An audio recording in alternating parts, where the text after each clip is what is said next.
You're probably not going to believe this one. And, I mean, honestly, actually, maybe you will. You're in Canada after all, but honestly, I couldn't make this up. I'm going to tell you a little story here about wood leather soccer balls. A certain province west of the Rockies considers itself an eco-warrior. Well, or at least its government does. And it's absolutely no secret that its premier does. I mean, I, as a lifetime citizen of this province, well, I don't agree with this approach at all. For the time being, we're stuck with it. Well, this eco-warrior playing government decided to use taxpayer money, to play eco-warrior. No surprise there. And since eco-warriors don't like cows, at least not in the traditional sense, they decided to grant UBC money to find alternatives to leather. Like vinyl, you might say, or pleather? No, we need an environmental specific alternative to leather. So they decided, let's make leather from wood fibers. Because cutting down trees to make leather, that's environmental, right? You know, and you might take the opposite side of the argument, and you might say, well, at least wood is natural, and no cows had to die. And, well, I'd probably reply with, leather is natural, and no trees needed to die. And I mean, the fellow sitting in a restaurant somewhere eating a steak isn't saving that cow's life, which means using wood to make leather. It doesn't save any cows, but it does kill more trees. And I'll point out one more time, well, we already have a multiple of synthetic leathers, like vinyl. And of course, we also have the real thing, I mean, genuine leather. But the eco-warrior geniuses in this story, well, they didn't just stop being geniuses here. They had much more genius to prove, and of course I'm being sarcastic if that isn't apparent. But I mean, honestly, the IQ points required to be in this story are, well, they're on the low 2-digit side. Well, to carry on, what eco-warrior would just want to show off their sheet of synthetic natural wood leather? You need to show off what can be made by your sheet of synthetic natural wood leather. Right? Of course you do. And showing people a sheet of wood leather, well, that would also just be boring. But what about making this wood leather into 3 wood leather soccer balls? I mean, that's absolutely brilliant, isn't it? Brilliant. I mean, soccer balls, aren't they the very essence of the green movement?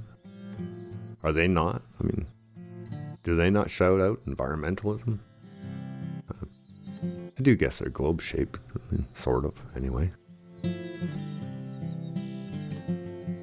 Of course, I'm being sarcastic again, but at this point, according to the story, these 3 zero vinyl wood leather soccer balls have only cost taxpayers about $190,000,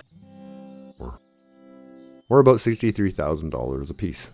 And now I would say that is an absolute waste of taxpayer dollars, but it is possible. I just don't understand the value of a $63,000 wood leather soccer ball. And, I guess that's what the politicians thought as well, because, they decided Canadians are already surrounded by trees and cows. How could they possibly understand the value of spending $190,000 for these 3 wood leather soccer balls?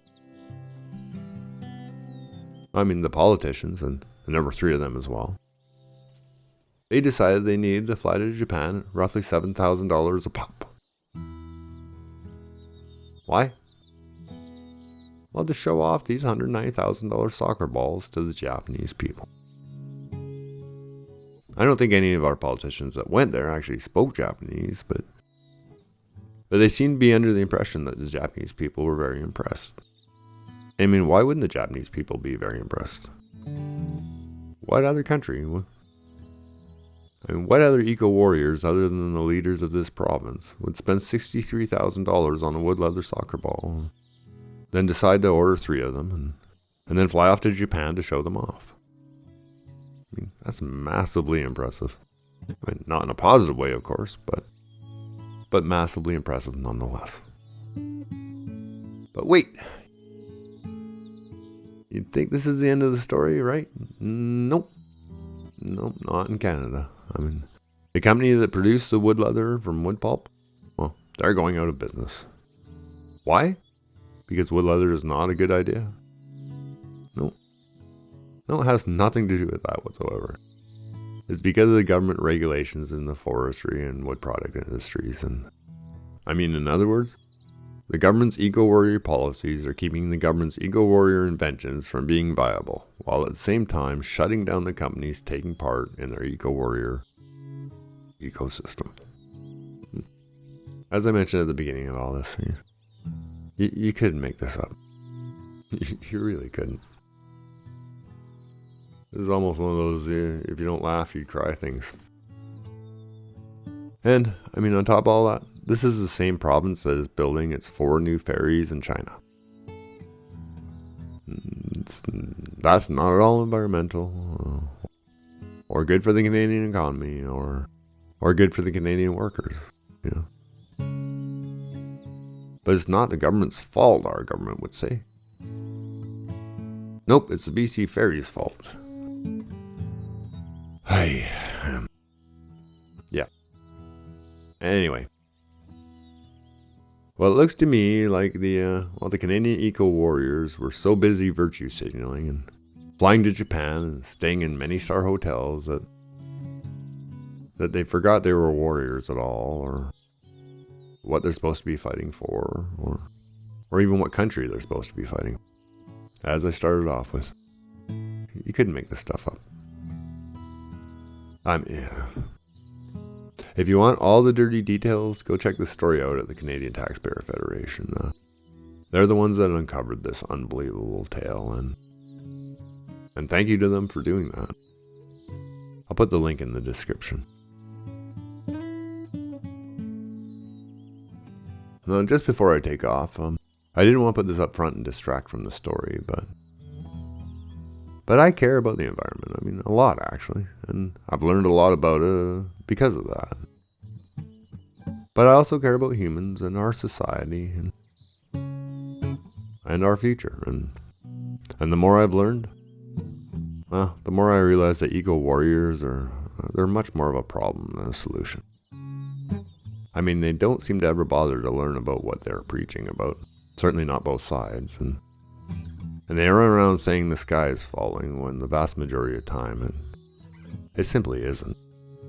And it seems like their only solution to everything, well, is to ban it. That's it, you know. Oh, you can't do that anymore. You can't drive anymore. No more gas, no more steel, no more. I'll leave you with this little tidbit and how I look at being environmental, you know. Jurisdictions out there have built highway overpasses, I mean, purely for the wildlife to pass safely over the highway. I mean, they're not just concrete. They feel like a natural part of the land. And they have underpass versions of this as well, so animals can, pass under the highway. From what I understand, these have cut down on animals being struck by cars by, like 80%. What a fantastic solution, eh? I mean, we should have this on every highway across Canada. But instead, the eco-warriors want us to, just ban driving. Our country needs a lot of work, and I guess it's time to roll up our sleeves, isn't it? Well, till next time, thanks for watching, and like and subscribe. Canadians are still awesome, even if our leaders aren't.